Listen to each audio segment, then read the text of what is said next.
नमस्कार। Podcast with शरद इसमें आपका बहुत बहुत स्वागत है। और आज हम अपने इस ख़ास पॉडकास्ट में जिस व्यक्तित्व के साथ हैं वो पूरे देश में प्रख्यात हैं। एक नामचीन चिकित्सक तो वो हैं ही, और मन के चिकित्सक हैं। आप समझ गए होंगे, मनोचिकित्सक हैं वो। और मन ही सबसे, अध्यात्म भी यही कहता है, विज्ञान भी यही कहता है, और चिकित्सा विज्ञान भी यही कहता है कि अगर मन ठीक नहीं है तो फिर सारी समस्याएं। मन को साधना, हमारी ध्यान परंपरा में कहा गया है कि मन को साध लीजिए तो सब सज जाएगा। और यही बात आजकल के जितने भी मोटिवेशनल स्पीकर्स हैं या जो इस तरह की पुस्तकें हैं वो भी यही बात कहती हैं। लेकिन समाज में मन एक ऐसे बेलगाम घोड़े की तरह हो गया है कि हम सब कहते तो ज़रूर हैं, हम सब बड़े सभ्य दिखते हैं, बहुत अच्छे ढंग से आगे बढ़ते हैं, जीवन में जो अचीव करना चाहते हैं वो अचीव करते हैं, लेकिन इसकी कीमत अपने मन को बीमार होने या उसके विचलित होने के तौर पे छोड़ जाते हैं।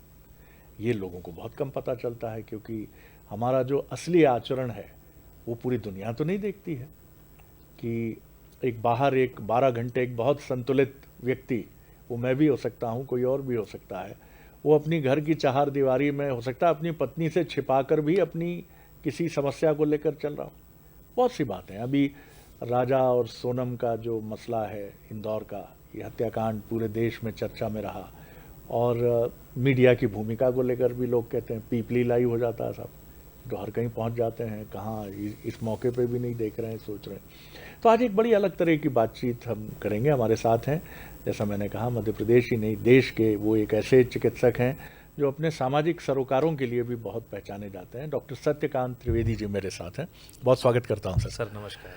सर, पहले तो मैं ये थोड़ा समझना चाहूँगा कि ये जो मन है, ये परेशानी की समस्या, जैसे कहते हैं हम कि प्रेम के लिए भी कहा जाता है कि केमिकल लोचा है, तो ये प्रॉब्लम मन की तो नहीं है, शुरू तो यहाँ से होती होगी, कुछ केमिकल और प्रॉब्लम्स। तो ये जो मन की बीमारी है या मस्तिष्क में कुछ अजीब अजीब टाइप के विचार आने से मनोरुग्णता का क्रम एक चलता है, इसको आप कैसे देखते हैं? बहुत बहुत संक्षेप में, प्रिसाइसली मुझे बताइए जरा सा। देखिए, मन जो है वो दिमाग या मस्तिष्क का सॉफ्टवेयर है।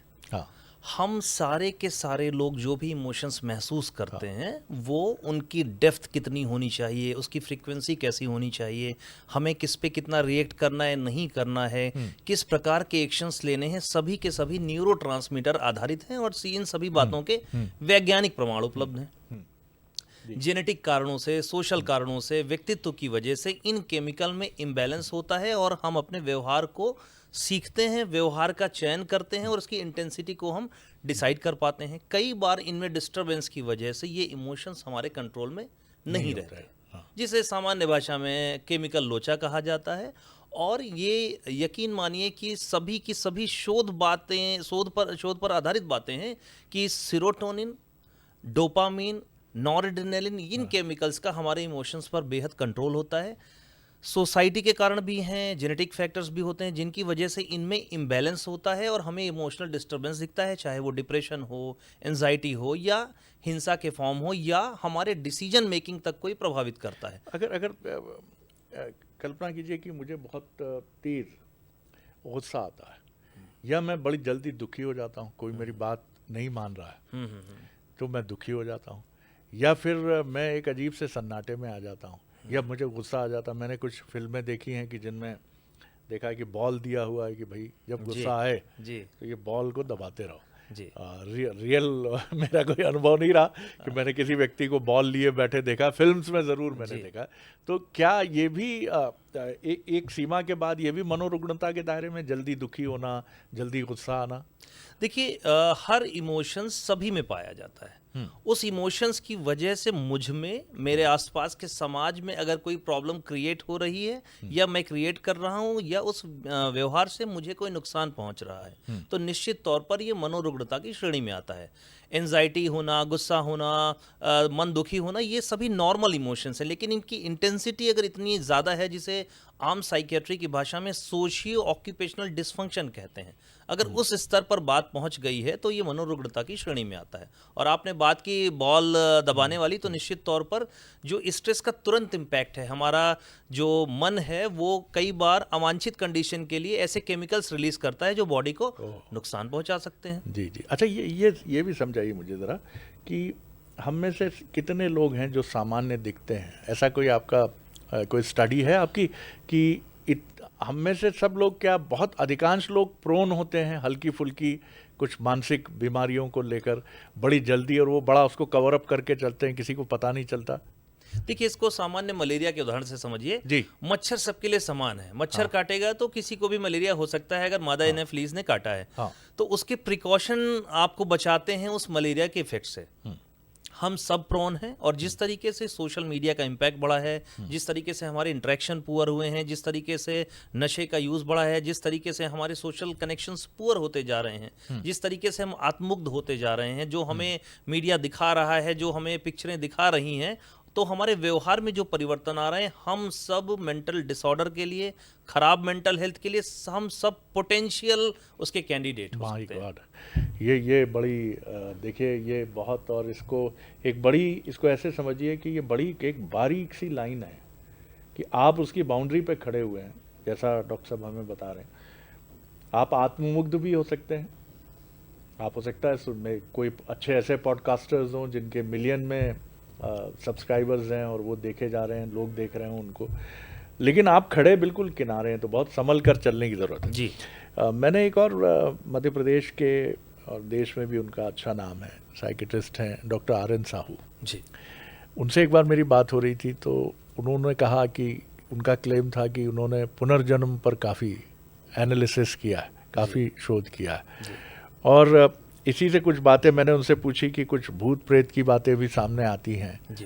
तो इसका क्या सकोर, कई बार मनोरुग्णता को भूत प्रेत से बड़ी आसानी से जोड़ देते हैं जी। तो उन्होंने उसका बहुत साफ जवाब नहीं दिया। उन्होंने कहा, शरद जी, एक दुनिया है जिसको हम ठीक से अभी जानते नहीं हैं, लेकिन उस पर मैं टीका टिप्पणी नहीं करूंगा, लोगों में अनावश्यक भ्रम होगा। आपका भी कोई ऐसा अनुभव रहा कि जहां आपने महसूस किया हो कि कुछ ऐसी चीज़ें हैं कि आप समझ तो रहे हैं मन की रुग्णता, लेकिन इसके पीछे कुछ और भी है क्या? देखिए, मैं तो प्योर विज्ञान पर आधारित व्यक्ति हूं, तो विज्ञान तो फिलहाल इस बात की कोई एविडेंस नहीं देता जी। यूजुअली भूत जो है या प्रेतात्माएं हैं, ये क्रिएशन हमारा ही है।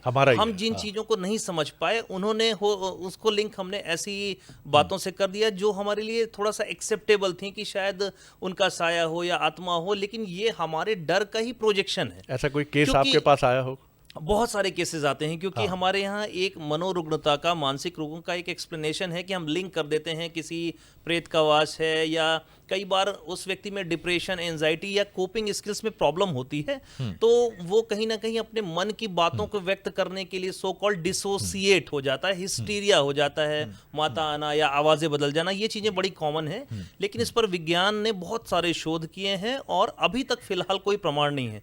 ये बात ज़रूर हो सकती है कि हम भविष्य में जो हम अभी नहीं जान रहे हैं, उसे हम बोल रहे हैं विज्ञान उसे नहीं मानता, हो सकता है हम जाने, लेकिन फिलहाल जो मैंने पढ़ाई की है, जो मेरा अनुभव रहा है। क्या इसमें ये भी पॉसिबल है कि जैसे हमने सुना कि कई बार हमने देखा है कि तमिल बोलने लगा जी, या एक बहुत ही जो नॉर्मल स्कूलिंग भी जिसने नहीं की, वो एक धारा प्रवाह अंग्रेजी बोलने लगा। तो क्या ये भी कुछ केमिकल लोचा ऐसा हो जाता है कि तमिल, तेलुगु या फिर अंग्रेजी या ऐसी भाषा जिससे कोई व्यक्ति नोन नहीं है बहुत ज्यादा, वो बोलने लगता है? इफेक्ट ऐसा भी होता है क्या? जी हाँ, देखिए क्या है कि हमारा एक्सपोजर तो हुआ ही है। मैंने एक पॉडकास्ट में अपने कहा था कि मैं आज जो भी हूँ, मैं जिन जिन व्यक्तियों से मिला हूँ, जिन जिन लोगों से मेरी मुलाकात हुई है, जिनसे मैंने सीखा है, अखबार पढ़े हैं, टीवी देखी, उन सब का मैं जूस हूँ, उन सबका मैं मिश्रण हूँ। हाँ। तो कहीं ना कहीं किसी समय काल में मेरा एक्सपोजर थोड़ा बहुत ही सही किसी मूवी के माध्यम से, किसी डायलॉग के माध्यम से हुआ था।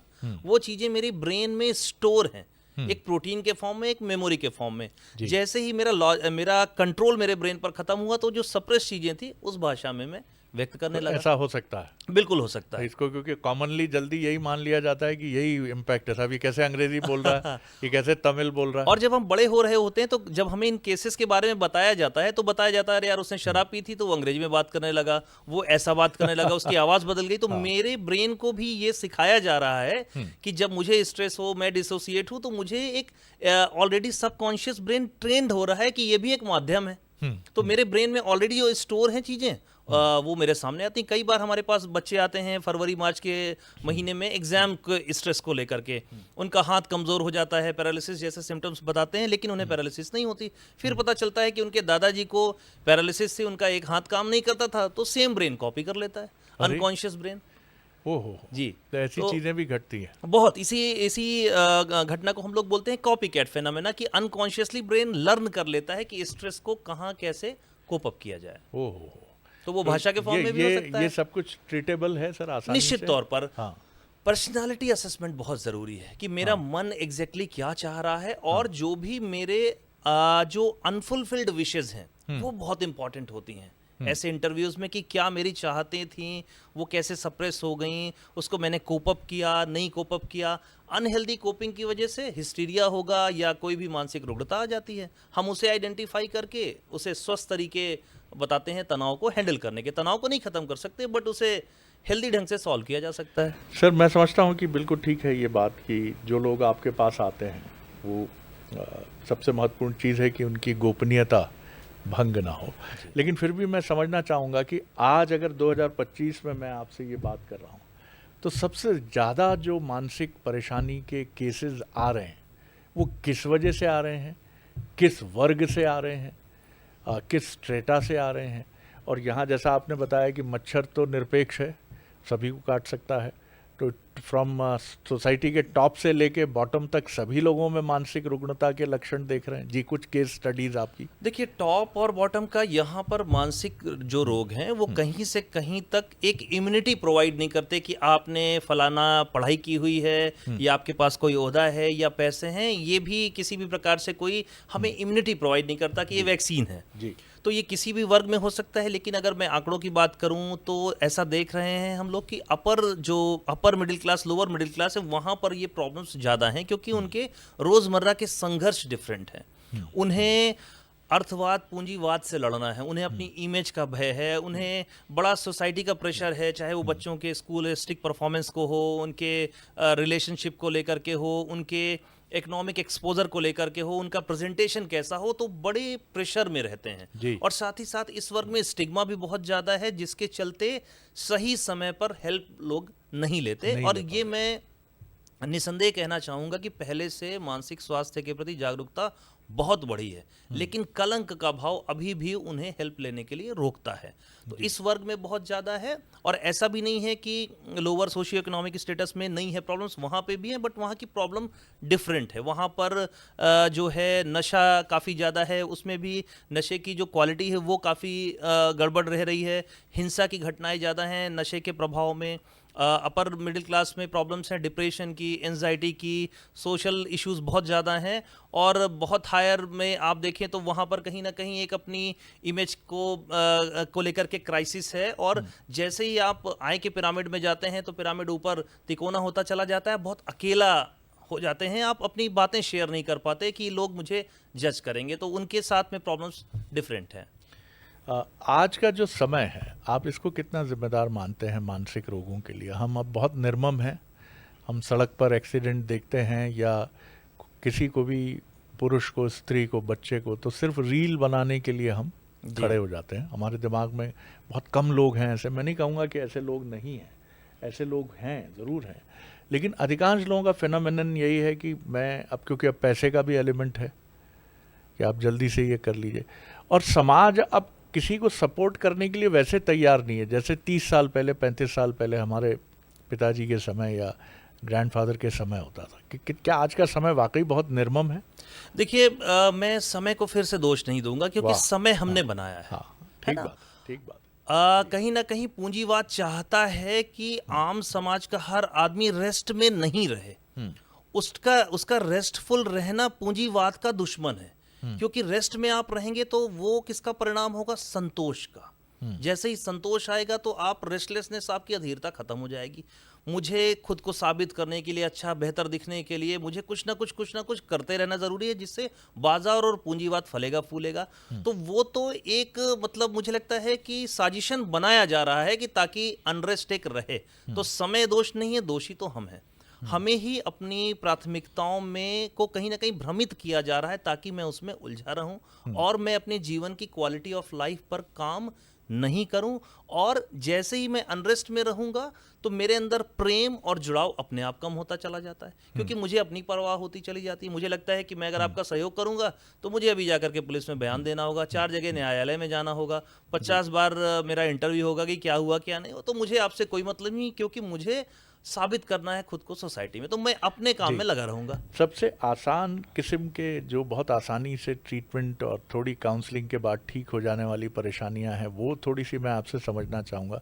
और कौन सी ऐसी हैं जो वक्त के साथ लंबे ड्रग्स लेने के बाद, नशे के लंबे स्पेल के बाद, या फिर लंबे पारिवारिक कलह और माता पिता के बीच में हीटेड आर्ग्यूमेंट्स देखने वाले जो बच्चे हैं, जो एक ख़राब नॉस्टैल्जिया लेकर जीवन में आगे बढ़ते हैं, किस इसको क्लासिफाइड करके मुझे बताइए कि सबसे कॉमनली कौन सी चीज़ें हैं और सबसे टिपिकल या कॉम्प्लेक्स क्या है? देखिए, सबसे कॉमन मैं बात करूं तो एंजाइटी डिसऑर्डर्स, एंजाइटी सबसे कॉमन। और देखें तो एंजाइटी जो के लक्षण कैसे? एंजाइटी के लक्षण ज्यादा जैसे काम मिल गया ऑफिस में तो भी एंजाइटी हो सकती है। वो तो हाँ, सर्टेनली एंजाइटी तो हम सबको होती है, लेकिन अगेन मैंने बताया कि सोशियो ऑक्यूपेशनल डिसफंक्शन है। अगर उसकी वजह से मेरी लाइफ प्रभावित हो रही है तो हर इमोशन एक मानसिक रोग में तब्दील हो सकता है। उसको कोपिंग करना हमें आना होगा। जैसे कि रेस्टलेस रहना, हृदय की धड़कन बढ़ जाना, हाथ पैर थरथराना, मुंह सूखना, कई बार लोगों को फेस नहीं कर पाना, अपनी बात बोल नहीं पाना, एक्सप्रेस नहीं कर पाना, जिसकी वजह से परफॉर्मेंस पुअर होता है। और उस परफॉर्मेंस पुअर होने की वजह से हमें लगता है कि यार ये व्यक्ति गधा है, बेवकूफ़ है, समझ नहीं रहा है, लेकिन वास्तव में वो एंजाइटी से जूझ रहा होता है। ओसीडी बहुत कॉमन प्रॉब्लम है जो कि अनडायग्नोज्ड रहती है। और आपने डिफिकल्टी लेवल की बात करी, तो जो पर्सनालिटी डिसऑर्डर्स हैं, व्यक्तित्व के जो विकार हैं, जो मेरा फॉल्टी व्यवहार का पैटर्न है, वो सबसे ज्यादा कठिन होता है। इसको थोड़ा आम बोलचाल में समझाइए। आम बोलचाल की भाषा में कि ऐसा बेतरतीब व्यवहार का तरीका जिसे आपको आसपास के लोगों को इरिटेशन हो जाए कि यार ये क्या कर रहा है, क्यों मैं नहीं समझा पा रहा हूं। और सबसे बड़ी बात होती है, ईगो सेंटोनिक होता है। आम भाषा में कहें, मुझे ऐसा महसूस नहीं होता कि मेरा ये व्यवहार गलत है और मेरे व्यवहार की वजह से मेरे आसपास के लोग बहुत बुरी तरीके से प्रभावित हो रहे हैं। इसके बहुत सारे टाइप हो सकते हैं, जैसे कुछ अभी ये इंदौर के केस की बात चल रही, एंटी सोशल पर्सनालिटी डिसऑर्डर, जहां पर जरा सी दया, करुणा, सहिष्णुता नहीं होती, मेरे अंदर ग्रज होती है, मैं प्लानिंग करता हूं, मेरे अंदर बदला लेने की भावना होती है।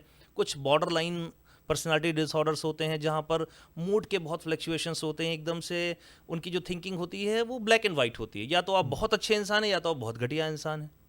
तो ये कई बार क्या आपको ऐसा भी लगता है कि अपराधियों में हम ये चिन्हित नहीं कर पाते कि इनको भी कोई एक प्रॉब्लम है?